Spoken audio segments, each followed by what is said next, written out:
Welcome back once again to the Ireland Esports Collegiate Series Week 3 of competition. This is our second game of the evening, and we are back once again with Chris because we are already in stage 2, and Chris is making some big gains. Nice pun. Welcome back, everyone. We're seeing big gains being picked up for Chris, which is actually probably one of the best augments to play with that shapeshifter comp, and it is the frying pan start. So I think a lot of people are going to be making the headway for those giants belts on the carousel, trying to play that shapeshifter comp. Which, uh, I mean, if you get to eight shapeshifter, you are definitely in a very strong position and poised to win the lobby. Yeah, and I see quite a few players who are also already angling for hunters. I think that can be very strong, but Hmm. there is a problem as well when this composition is contested that you are going to cap out at maybe like a third because unless you are win streaking really, really hard, you are going to be struggling with hitting all of your units at 3 stars. Yeah, and just looking at it, hunters, for example, for someone like Wiglor, it does look like it is going to be a hunter shapeshifter start. I think this might just be a little bit more of a hunter game, because I think that would probably be the smart move as well, because definitely a lot of people are just going to narrowly focus on a shapeshifter comp, as we're already seeing.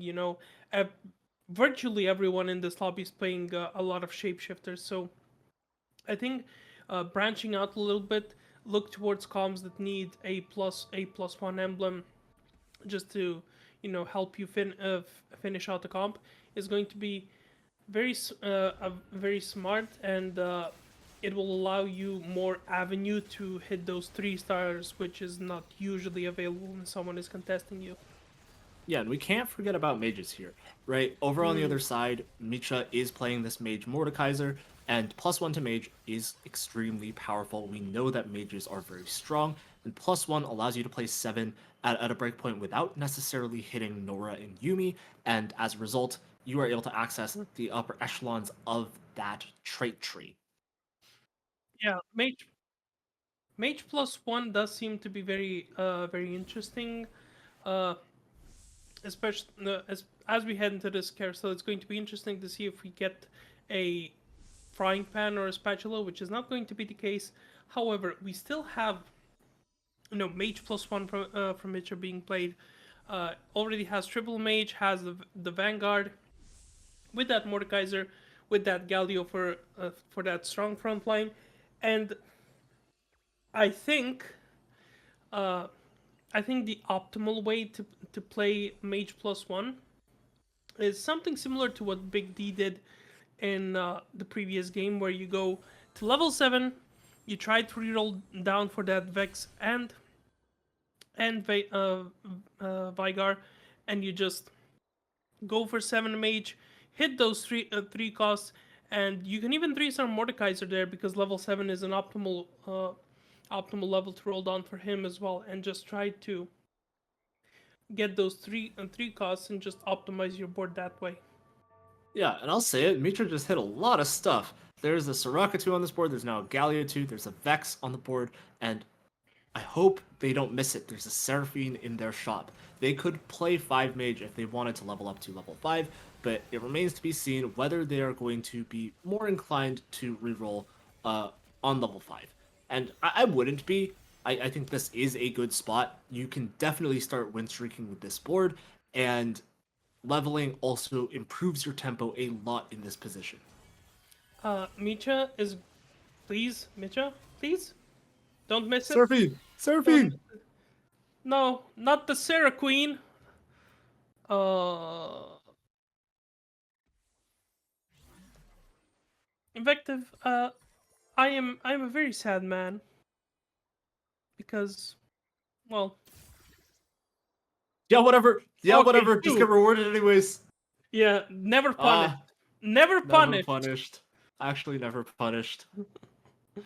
Uh, Outrageous behavior. Mitra, I would love to see Mitra level up to 5. I think winning this round is very good. yeah, This I position think. is super strong. Oh,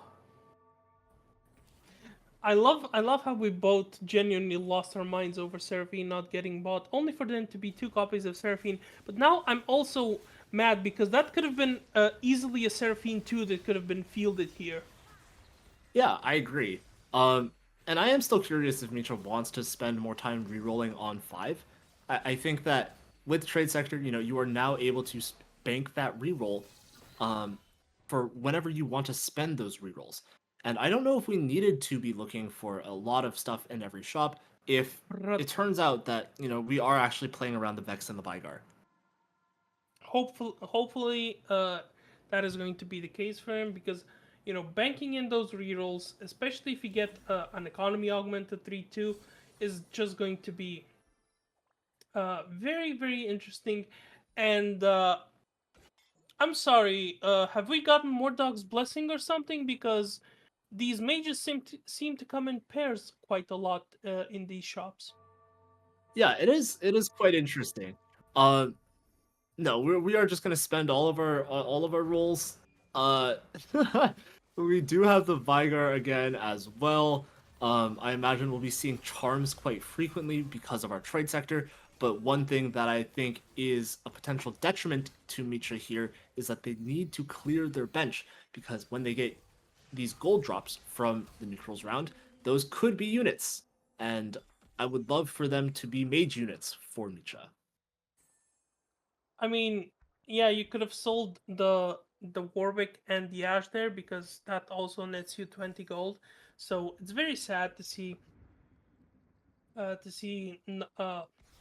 not optimizing your board just a little bit. And now we have jumped onto Jose's board, which does seem to be an Eldritch board, but the Ash items have not been placed on the Syndra, which is. Help me out here, Invective, because I'm extremely confused.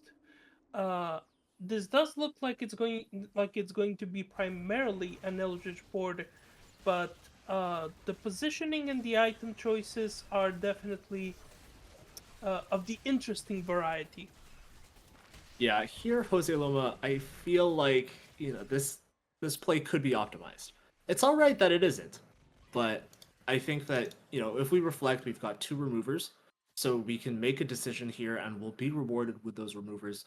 Oh, with a remover back in the future, and having a Shojin and a Rageblade on our Syndra is certainly a throwback to the start of the set. It might not be the most powerful thing in the meta right now, but it cannot hurt to be stacking our Syndra 2 with items and with future power. I'm definitely not getting some PTSD from seeing a Syndra 2 at the end of stage 2. Yeah, Looking definitely at it, not. second augments are coming in. Shields up is something that is very interesting, especially when you have a Galio and a Mordekaiser already lined up, and we are going to re-roll it. And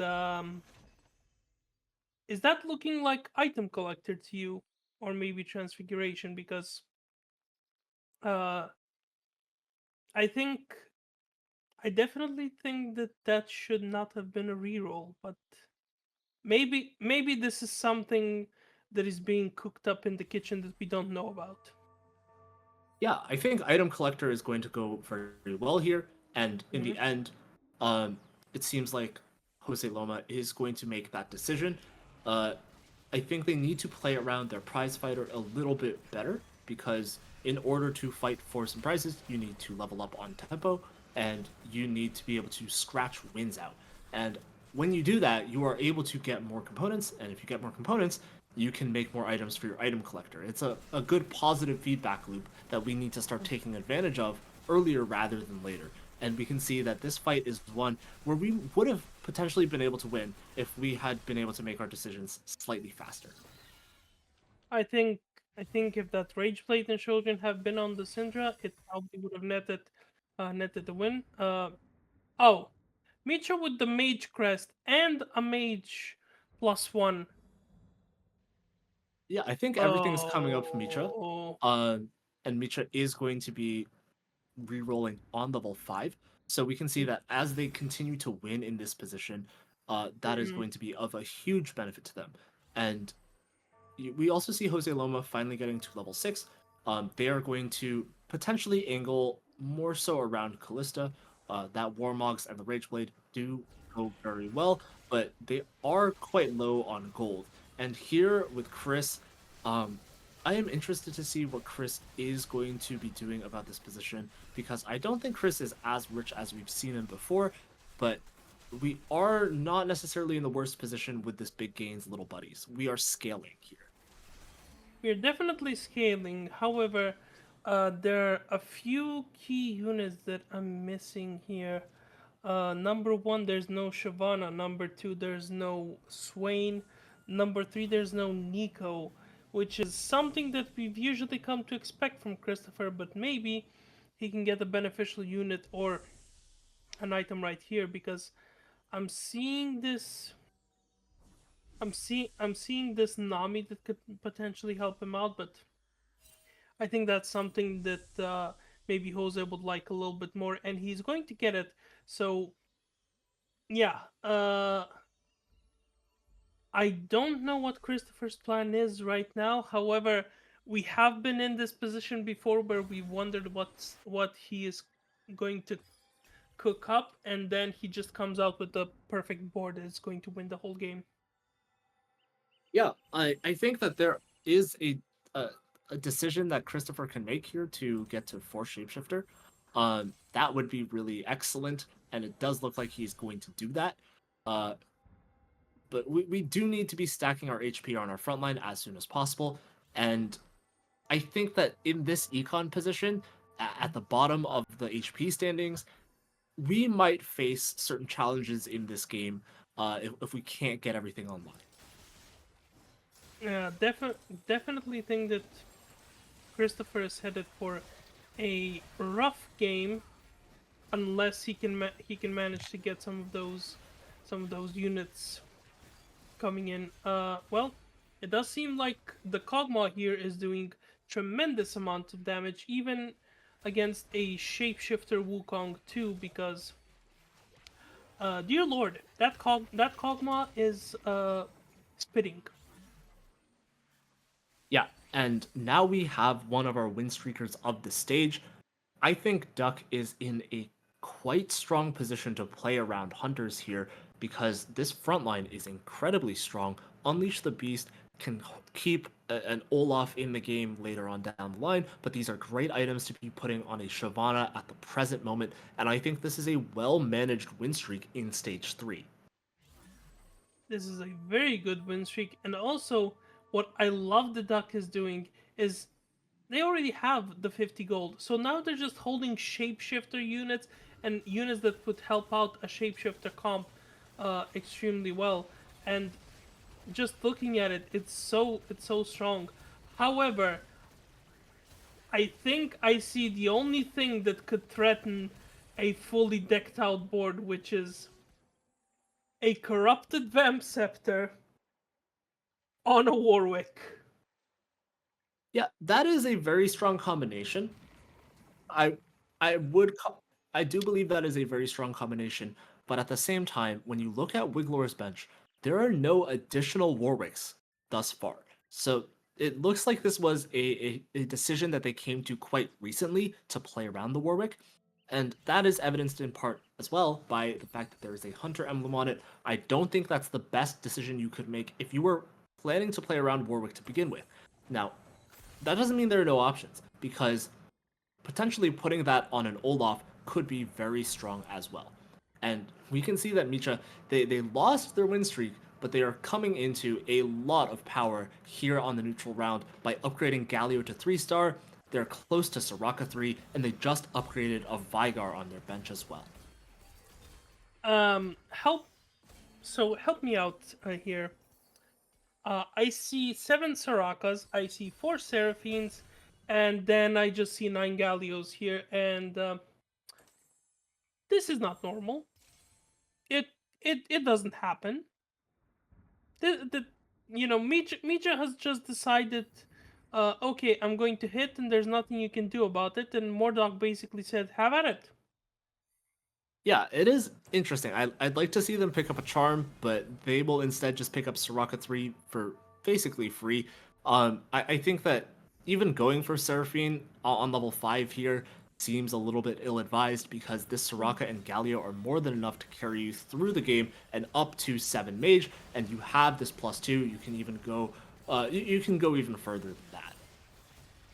Yeah, you have the +2 mage. Now all you need is a prismatic mage drop, and you can go to level 10 and just play 10 mage, which would be a very optimistic role. However, not an impossible one. Yeah, and I don't see Micha. I see the world where Micha basically just continues win streaking because this position is very, very strong. We can also see in the standings that Christopher has not lost a round since we saw him last, so the Shapeshifter board is really coming online as well. I'll be interested to see which of these augments Micha wants to go for. Duo Q seems to be the most appealing one for Micha because they haven't rerolled that yet. But I think that is absurd because they just got a Briar and a Yumi. That is exactly what they could have asked for. Briar and the Nora coming in. Oh my god. Well, That's a little disgusting. I'll say it. I'll say it. That's disgusting. Uh, yeah. Looking at it, Wiglor has taken a Vanguard emblem. Yeah, so it's definitely looking like 6 Vanguards are being played for Wiglor. So hopefully he can maximize on this board. And we're going to stay a little bit here with Micha because they're still rolling down for the Seraphine, which I think is a little bit of a mistake. You have so much power from the trade sector that you can probably just roll at 7, and you can get the 7 mage quite easily now. You don't even have to wait for the Nami because, hello, Nora's there. yeah, I think that Mitch has given up a little bit of power here because you really can get a lot online almost immediately and continue your win streak rather than I think you're sort of frustrating yourself by putting yourself in this Hmm. position. And we can see that Wiglor is going for this Warwick, but doesn't have all that many of them, and now their bench is locked. So it's time to make some hard decisions. We are going to be selling out of what I believe was like a Nomsy copy, and we get the Warwick 3 on the dot. So I think that's going to be really beneficial. And we also got a +1 to the Vanguards, which I think is going to put this comp over the edge if we can get everything online. But look at the state of the bench. We have still a lot to roll for. Yeah, it's two Nomsies to roll for, one Twitch to roll for, and you also need to level up to be able to field all of these units in because you want those 4 hunters, you want those 4 Vanguards, and you need at least level 7 to field them in. However, it doesn't seem to matter because this Warwick is just unstoppable, and with the extra bit of AD that you get from Hunter, and the corrupted Vamp Scepter just giving you extra bit of healing based on your AD, Wiglor may have just created an Exodia comp. Yeah, I think the only challenge that Wiglor has left in this game is their economy. They basically just have to manage that, and they'll be all right. But we have yet to see exactly how they are going to match up against the other beasts of the lobby. And much like last game, we see Christopher off to a win streak here in the middle of stage 4. Christopher has not lost a round ever since 3-5. So I think Christopher has mastered the art of pivoting around 3-4, 3-5, and just doing everything that they can from there. That's also a lesser champion duplicator that has come in. So basically, you now need one Nomsy or one Twitch, which Wiglor is just going to hit. Just hit angle. I think I think he used it on the Nomsy, place in the Nomsy here as 3-star and take out the Blitzcrank, which is exactly what Wiglor is going to do. And now he has a Rage Plate available as well for this Warwick, and Yeah, this comp from Wiglor is looking a little bit scary, I might say. Yeah, I think that this is going to prove very difficult to deal with. But over on the other side, Kekseki does have, I think, eight shapeshifters and a Briar. So that is also very imposing to deal with. They were able to find the Briar, I presume, off of the duo queue, but the Warwick doesn't go down until Zillion is able to put a bomb on him. And we can see that one of the only vulnerabilities of this Warwick is crowd control. Yeah, I So think I go think ahead. USS I think USS is probably going to be something that Wiglor is going to have to invest in, because while it is nice to have that Hunter emblem, it is not a necessity, because Warwick can just stack up that Rage Blade in a round and just deal so much without even going for it. But now we're going to jump to Duke, and Invective, I think you wanted to make a really interesting point here, which, judging by that Briar, we might see something very funny happen. Yeah, that Briar looks very strong, and King Himothy might not have all that they need in order to deal with it. Duck is at a very powerful 61 HP, and that means as long as we keep winning rounds, and we certainly are, that Briar is going to be stacking HP like a beast. And all I can say is that in this position, I don't even know if it's good to continue playing around these hunters because later on down the line, we could just get a smolder, and that might be better than any six hunter trait that we can put on our board. The thing is, Duck has already managed to create a uh, a hunter board, and he also has the he also has the execute from the hunters, which is the first augment that they have. I forgot the name of it. Augment names are very difficult to remember for me for some reason. So, looking at it right here, Duck is poised to get into level 9, add a fourth shapeshifter, and just make this Briar a very unkillable demon king. Shout out to Faker. Uh, and just, have a very strong board that no one can contest.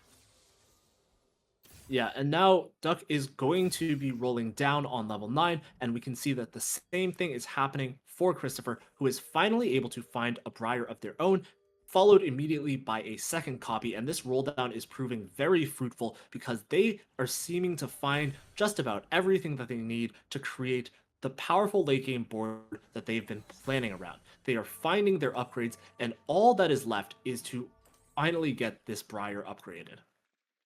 Yeah, you need the Briar 2 to happen. I think you need to.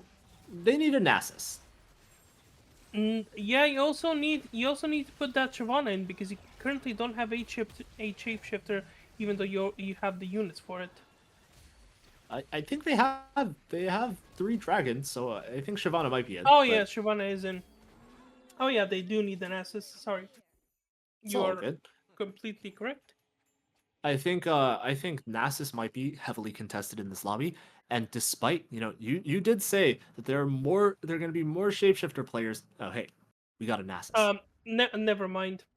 Never punished. The name of the game for this lobby seems to be never punished.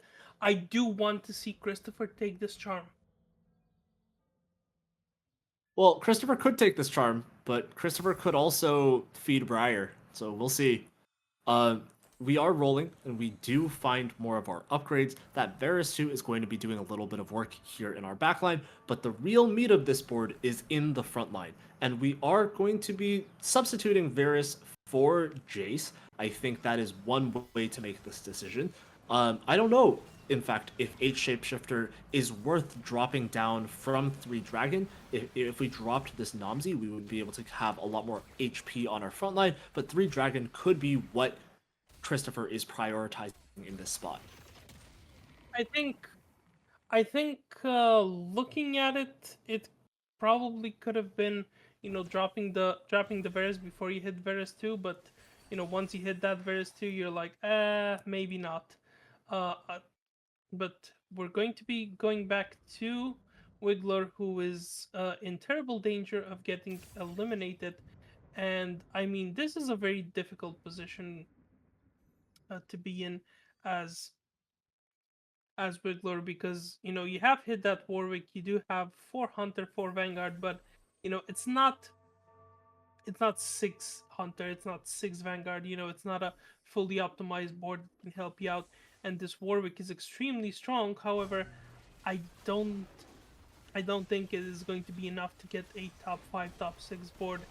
It is very strong versus this Eldritch board, because this Warwick is just cutting down this Volibear, and Jose is just going to get eliminated. However, I think Quiglor needs just a little bit extra help. Maybe that 6 Hunter in the Olaf coming in to help him out. Yeah, we can start to see Micha struggling as well here. I think that they haven't managed their tempo quite as well as they could have ever since they were hitting the Galio 3, ever since they hit the Soraka 3. I think that they Mm, could have made a lot more out of their duo queue and a lot more of the resources that they were given, but that is just the nature of TFT. If you fall behind tempo, sometimes things get really difficult. And I think the same can be said of Wiglor's position as we head into this carousel, because Wiglor found this Warwick relatively late into the game, and we know that Warwick is a stacking unit. Warwick gains power for every unit that he kills, and as a mm. result, if you get Warwick online too late, he doesn't necessarily have all the power that you need to make him this unkillable demon, as you called him. But if he doesn't have like all the stacks, he might not necessarily be a demon, and he could become very killable. Definitely not a demon. More of like a well, he is a dog, so more of like a wounded puppy Ah, that's getting kicked down. yeah, and it's a difficult position to play here, right? Like you said, we don't have access to either six trait that we want to be able to hit. And looking at the matchups that we have available to us, with Christopher hitting Shyvana 2 and Smolder 2, ooh, things are going to get very difficult. And that is going to be the matchup that we go into, because this is the challenge that that Wiglor has been asked to meet. And it looks like Christopher put eight shapeshifters on the board, and the Warwick is simply not outputting enough damage to last against the power of this dragon shapeshifter combination. Yeah, looking at it, that Varus was dropped in. So Christopher definitely kept triple dragon. Definitely kept the smolder, which is now a 2 star, and I mean that's a board that everyone should be afraid of. Even though Christopher lost another one more round before this one, I think now with that smolder 2, his board should be in a very decent position. But looking at it right here, you have King King Himothy. That is a very funny name. With the 6 scholar board, which 6 scholars have not been put in, is going to go up against Christopher's board, and I don't envy them. I think Yeah, this is this going to be a challenging round, yeah, even if it is a ghost round. The shapeshifter board just has so much HP, and I don't think any of that is going away. Like you said, King Himothy, awesome name. Sucks to go out in fifth. he's going to go out in fifth. Micha is going to be going out in fourth. Going up against the real board of Christopher, and we also lost another person. Oh, Mitcha is going to get third, because Keksechke? I Kekseki. Okay, I think that's how you get it, and he's going to get eliminated as well. And we now have Duke and Christopher fighting it out for that top spot. Yeah, and both of these players have created very strong level 9 boards. I like that Duke ended up pivoting their items over onto this Nasus for their main tank, and this Briar has been getting fed much longer than Christopher's Briar. I think Christopher only found Briar when they were able to get to level 9, and that was in the middle of stage 5, where on the other hand, Duke has had this Briar throughout stage 4, and that could could be the difference maker, right? If you have a little bit of extra HP stacked up on this unit, that can make all the difference. It could be that extra HP, the 6 Hunter Briar, but Christopher just manages to hit Briar too right at the end here, and I mean, Smolder 2, Briar 2, 8 Shapeshifter. This board from Christopher is looking pretty unstoppable if you're asking me. I know this is 600, but a Smolder 2 and a Briar 2 could easily do as much as 600s. Yeah, this fight is relatively close, but you can see that Christopher made a wise itemization decision. Knowing that this was the only matchup left, knowing that all the damage coming out of Duck's board is going to be that attack damage is going to be AD. As a result, Christopher takes Bramble Vest out of their item anvil, and this Briar is looking completely indestructible as these fights drag on. 8 Shapeshifter gives her so much HP, and Christopher also pivots the items onto the Nasus, which benefits from Little Buddies. I think that this is going to be very difficult to beat. Yeah, that Nasus is going to be so tanky. There's so much going on, and I think the positioning from Duck may have been a little bit suspect here because Briar likes to go in on the biggest clump of units, and they positioned a lot of those units with the backline. So you're just going to see here the Jinx getting deleted, the Nomsy getting deleted. This Briar is just mowing down the backline of Duck, and Duck can't even feed the Briar now because he's at 3 HP. He would auto lose the game, whereas Christopher can still do that. Yeah, and it's unfortunate for Duck, right? They were able to get to level 9 a little bit sooner, and they had what I believe was a superior position to hit Briar 2, at the very least, if not a superior position overall. But Christopher, the cards were in his favor, and he gets another Bramble Vest out of his charm.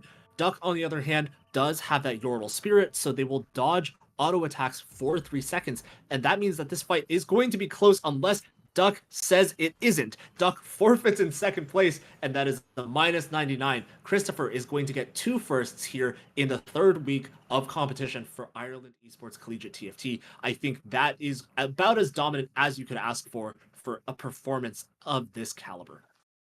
I mean, looking at it, Christopher is just.